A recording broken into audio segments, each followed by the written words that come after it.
Let's cook creamy adobong pusit. Welcome to our channel. Enjoy watching. Here are the ingredients. Squid or pusit, garlic, ginger, onion, chilies, grated coconuts, salt and pepper, vinegar.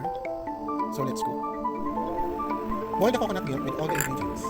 Continue to mix until it boils, until the coconut oil comes out. Please subscribe to our channel. Like, share, and leave your comments.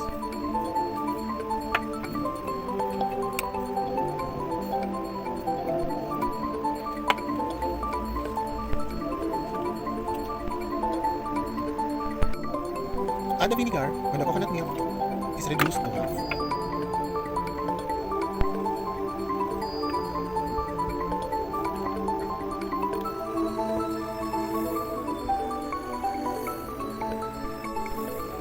Add 2 tablespoons of sugar.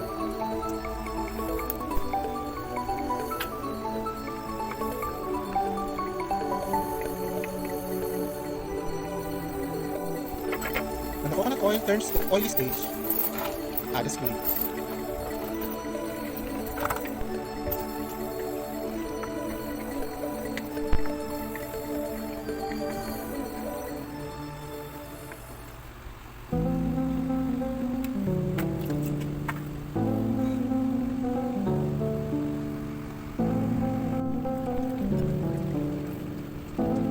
Cook for 10 to 15 minutes. Don't overcook the squid.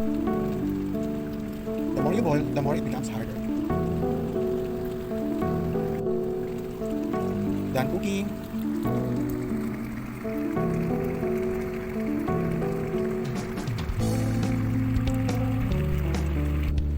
And here's our creamy squid adobo.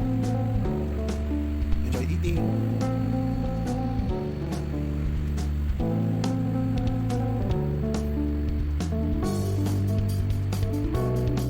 Thank you for watching. Till our next video. Our adobong pusit is very creamy because of the coconut. The blending of the sourness, the sweetness, and the saltiness is great. Good for lunch or dinner.